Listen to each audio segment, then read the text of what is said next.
Ya, terima kasih Anda masih bersama kami di Newsroom JAK TV. Baik Bang Frits, tadi Bang Adi sempat mengatakan bahwa sempat ada penggugatan dari masyarakat mengenai surat edaran yang dikeluarkan oleh Bawaslu di daerah Sumatera Utara. Ini mengenai larangan pemberian ataupun bingkisan. Menurut Anda bagaimana ini Bang? Ya memang kemarin itu sempat ada ada sebuah perbedaan pendapat di Sumatera Utara terkait dengan surat edaran yang dikirimkan oleh Bawaslu Sumatera Utara misalnya. Tetapi itu kemudian bisa kita klarifikasi karena memang apa yang diminta itu memang seperti apa sebenarnya apa yang sudah diperintahkan oleh undang-undang.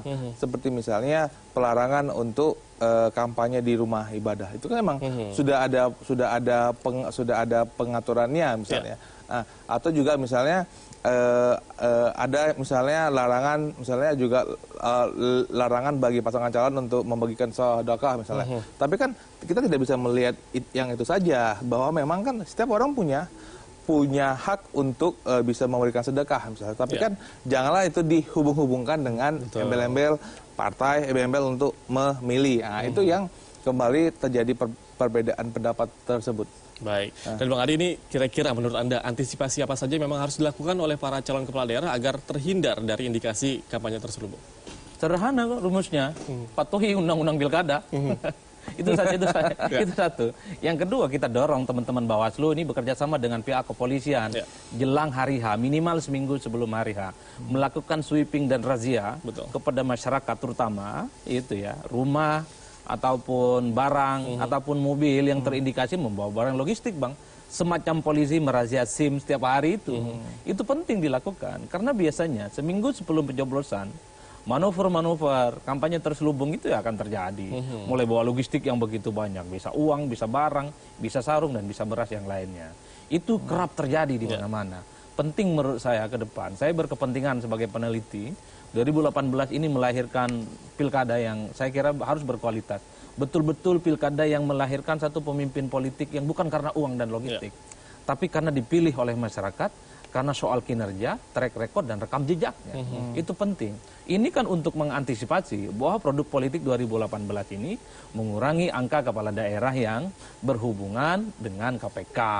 Kan lucu gitu ya, hampir setiap pilkada selalu saja ada kepala daerah yang berurusan dengan KPK gitu loh Bang. Siapa tahu dengan ikhtiar yang semacam begini, money politik dibatasi, kampanye-kampanye juga mulai dibatasi, insya Allah gitu, melahirkan satu pemimpin yang itu memang tidak jauh sama sekali dengan urusan-urusan korupsi. Makanya kemudian selain pendekatan elit yang saya sebut tadi, bahwa partai politik dan kandidat harus memiliki rasa kesadaran, tidak boleh curang dalam pilkada, masyarakat juga harus engage, terlibat.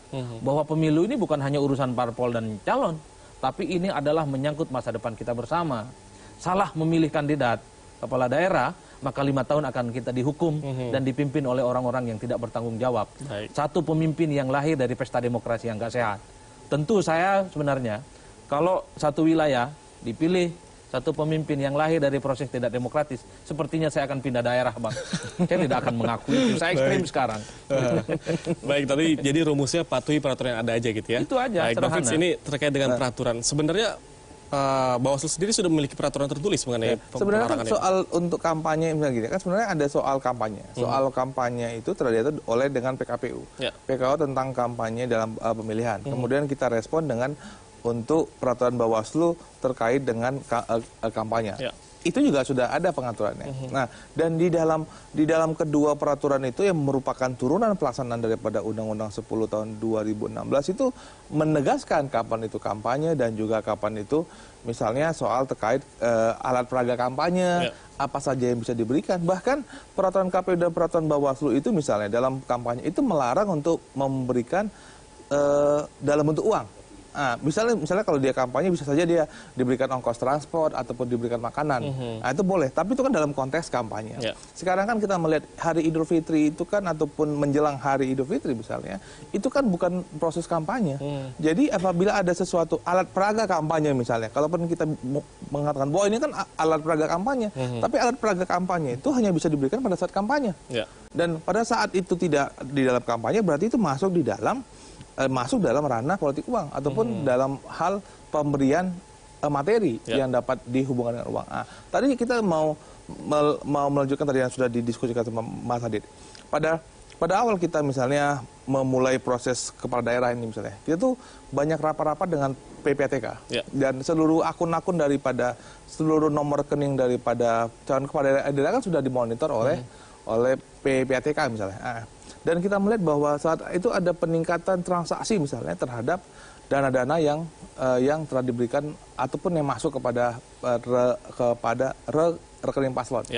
Kemudian kita melihat apakah dana-dana tersebut sekarang itu semakin berkurang atau tidak. Tapi kalau melihat dari trennya sekarang, kalau kita melihat apakah sekarang kampanye alat peraga di luar-luar itu kan semakin lama semakin sedikit. Kalau kita lihat ke daerah mana, misalnya mau ke Jawa Barat, Jawa Tengah, Jawa Timur dan berbagai daerah, alat peraga kampanye itu sudah kecil kira-kira.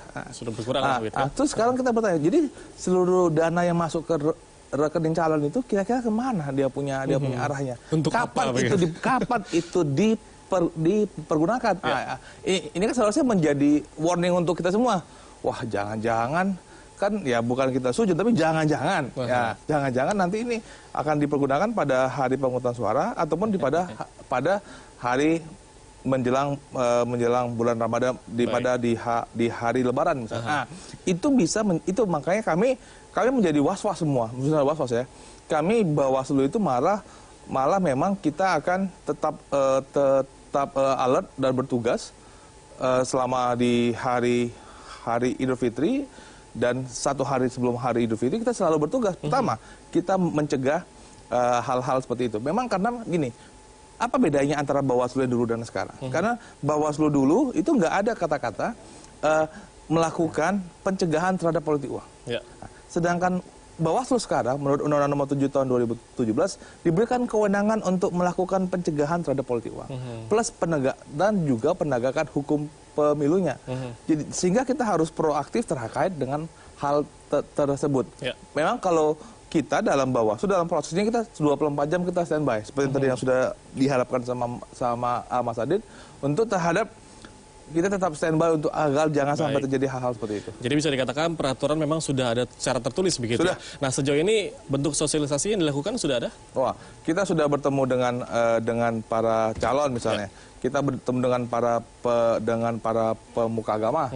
Kita juga melakukan pengawasan partisipatif dengan berbagai kelompok masyarakat untuk pertama mengajak mereka untuk partisipatif dalam pengawasan pemilu, yang kedua juga melakukan partisipatif agar mereka tidak mau menerima seperti itu.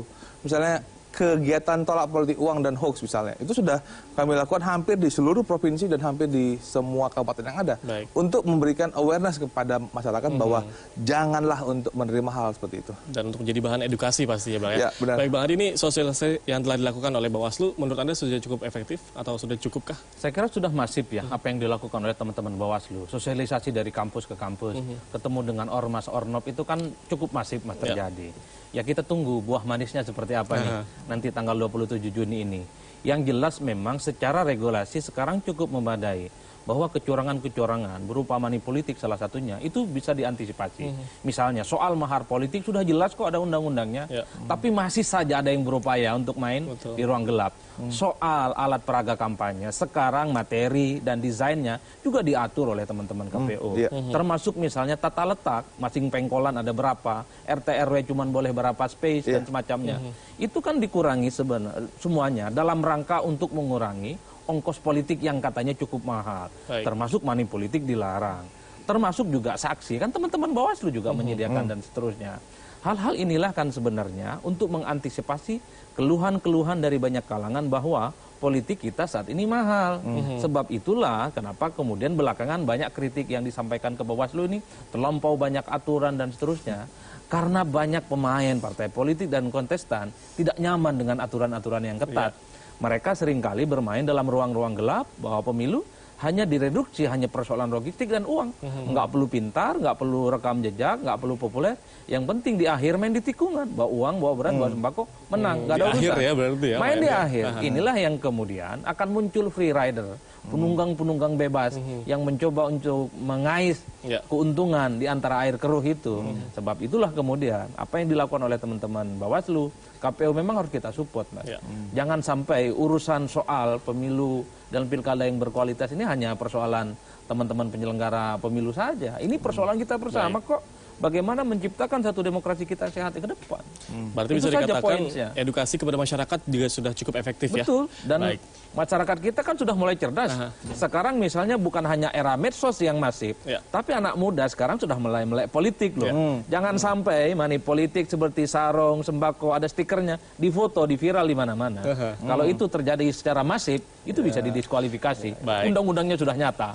Baik, dan bisa kami akan melanjutkan perbincangan usai jeda berikut ini, tetaplah bersama kami.